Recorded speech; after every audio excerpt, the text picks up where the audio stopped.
La question numéro 10, qui est une question lecture publique, avec Jessie Orvin qui en sera le rapporteur.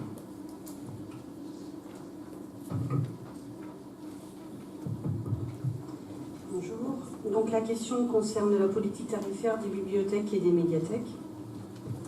Donc les tarifs d'inscription et des services des bibliothèques médiathèques du territoire de la communauté d'agglomération sont actuellement disparates, car elles sont le fruit des différentes politiques mises en œuvre avant la fusion.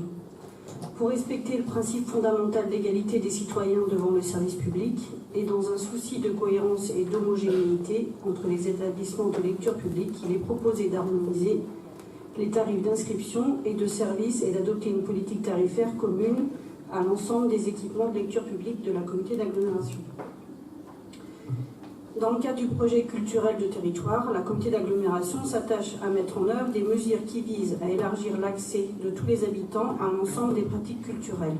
À ce titre, la lecture publique constitue un enjeu majeur avec son réseau de 21 bibliothèques et points lecture qui irriguent l'ensemble du territoire. Premier lieu culturel de proximité, au cœur de partenariats multiples, éducation nationale, structures socio-éducatives, associations, autres équipements culturels, etc. Les bibliothèques ont un rôle clé à jouer dans la transmission des savoirs et de la culture, dans le lien social et les rencontres intergénérationnelles. Dans cette volonté d'ouverture et au plus grand nombre, et de mettre en place des tarifs socialement plus équitables, qu'il est proposé une priorité aux jeunes avec l'accès gratuit aux équipements jusqu'à 26 ans et une gratuité pour les demandeurs d'emploi et les bénéficiaires des minima sociaux. Compte tenu des budgets contraints, il est proposé d'adopter le tarif unique de 5 € pour tous les autres publics. Ce choix ne devrait pas impacter les recettes de la collectivité qui s'élèvent au total à environ 24 000 €. Les baisses éventuelles de tarifs étant compensées par un plus grand nombre d'inscrits, mais également par des redéploiements budgétaires internes. Alors, ce qui est précisé entre parenthèses n'est pas le seul redéploiement que nous avons mis en œuvre. Effectivement, on a retravaillé sur les budgets d'acquisition des documents. Donc le mot baisse me gêne un peu. En fait, on a vraiment redéployé les budgets d'acquisition aussi en fonction des nouveaux partenariats que l'on a avec les BDM, enfin une modification du partenariat qu'on a avec la bibliothèque départementale de la Manche, où ce partenariat nous permet un plus grand nombre d'échanges de documents avec le département, et qui dit 21 points lecture en réseau dit aussi mutualisation des moyens. On a également baissé des budgets, notamment tous les ans, on a décidé d'organiser au mois de septembre une journée où on invite les partenaires, les employés de la communauté d'agglomération, les bénévoles des bibliothèques, où on travaille sur un projet commun, un thème. L'année dernière, le thème c'était les bibliothèques tiers-lieux. Donc par exemple, on a travaillé cette année sur la suppression du buffet du midi. Voilà, on va plutôt proposer un pique-nique partagé. Voilà, donc ça c'est des économies qu'on a fait à droite et à gauche pour pouvoir proposer cette gratuité. Donc pour assurer l'équité d'accès aux services publics à l'ensemble des habitants du territoire, il est proposé de n'encaisser qu'un seul paiement d'inscription annuelle dans une seule bibliothèque-médiathèque. C'est-à-dire qu'un habitant pourra s'abonner à Avranches, au Tilleul, et pourra aller dans toutes les bibliothèques en ne s'inscrivant qu'une fois. D'autres services sont proposés à la tarification pour que le public participe, pour éviter les débordements et marquer la responsabilité de chacun, notamment dans les tarifs qui vous sont proposés. Il y a un coût quand l'usager a perdu sa carte et doit s'acquitter de 2 € pour la remplacer. Voilà. Donc je vais vous faire lecture des propositions tarifaires. Donc l'accès aux bibliothèques et bibliothèques reste naturellement gratuit. L'entrée dans ces lieux est gratuite. Donc l'inscription annuelle pour les moins de 26 ans, résidents ou non de la communauté d'agglomération, les demandeurs d'emploi, les bénéficiaires des minima sociaux, les associations, les écoles, les collèges et lycées, hôpitaux, IME, etc., les assistantes maternelles bénéficieraient d'un tarif également gratuit. Et enfin, les adultes de plus de 26 ans, résidents ou non sur la communauté d'agglomération, un tarif de 5 €. La consultation Internet est et pourrait être gratuite.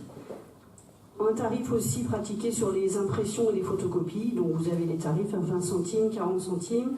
Donc le remplacement d'une carte perdue, 2 €. Le remboursement d'un document perdu ou détérioré, donc on demande un remplacement à l'identique, voilà, ce qui évite de ponctionner des budgets pour des remplacements de documents que l'on avait déjà. On prête également des liseuses électroniques, donc une caution de 199 €, et enfin le remboursement de DVD et de Blu-ray, donc 99 €, qui ne concerne que la bibliothèque de Saint-Hilaire, comme les... Voilà. Enfin, il y avait un recto. Les produits dérivés, donc notamment les sacs de tissu, donc ça c'est gratuit, et aussi la vente de documents désélectionnés. Donc on avait déjà voté une délibération en début d'année à ce sujet, 1 € par document ou 1 € pour 3 magazines. Donc la commission culture et la commission ressources ont émis un avis favorable lors de leur réunion du 5 juin 2018. Il est donc proposé au Conseil communautaire d'adopter le principe d'harmonisation du fonctionnement des tarifaires de la lecture publique, de voter les nouveaux tarifs ci-dessous à compter du 1er septembre 2019 et d'autoriser le président à prendre toutes les dispositions utiles pour la mise en œuvre de cette démarche. Merci beaucoup, Jessie. Est-ce qu'il y a des commentaires concernant ces propositions? Donc c'est un grand pas qui est réalisé. 1er septembre 2019 ? C'est 2018. C'est 2018. Non, bien vu, Colette, merci. Oui, j'ai vu une main se lever, c'est celle de Michel Gérard. Oui, c'est très bien de mettre l'égalité d'accès à toute bibliothèque de notre territoire. Adhésion unique, c'est très bien. Maintenant, petite question. Je suis adhérent à la bibliothèque de Lucé. Je viens emprunter un livre à Avranches. Est-ce que je dois le rendre à Avranches ou à Lucé? Alors en fait, on a deux cas différents. On a, comme vous le savez, entre 2014 et 2017, il y a un réseau qui s'est constitué sur Avranches-Mont-Saint-Michel. Donc là, effectivement, c'est possible sur ce territoire-là. Par contre, ce n'est pas encore généralisé sur l'autre partie du territoire qui est en cours de structuration. Donc juste pour votre information, un coordinateur vient d'être recruté en interne pour construire ce nouveau réseau, donc qui comprend le Val-de-Cé, Mortain, le Mortainais, Saint-Hilaire-du-Harcouët. Voilà. Donc Saint-James, la commune de Saint-James, s'est rapprochée du premier réseau qui existait. Donc à terme, on voudrait ça, voilà, bien sûr, mais aujourd'hui, on a des contraintes techniques. Malheureusement, la technique prend le dessus. Où pour faire cette démarche, il faut un logiciel commun, qui dit logiciel, dit investissement, etc. Voilà. Mais c'est ce vers quoi on veut aller. Par contre, les adhérents peuvent réserver un document, faire une recherche. Par exemple, si on est au Teilleul et qu'on veut un document qui est à Avranches, aujourd'hui, ça ne se fait pas de manière automatique et très lisible, mais les agents se mettent vraiment à disposition des usagers pour que ce service soit rendu. Voilà. Y a-t-il d'autres interventions avant que nous passions au vote? A priori, c'est clair pour tout le monde, donc je pense que nous allons pouvoir nous emparer de nos boîtiers.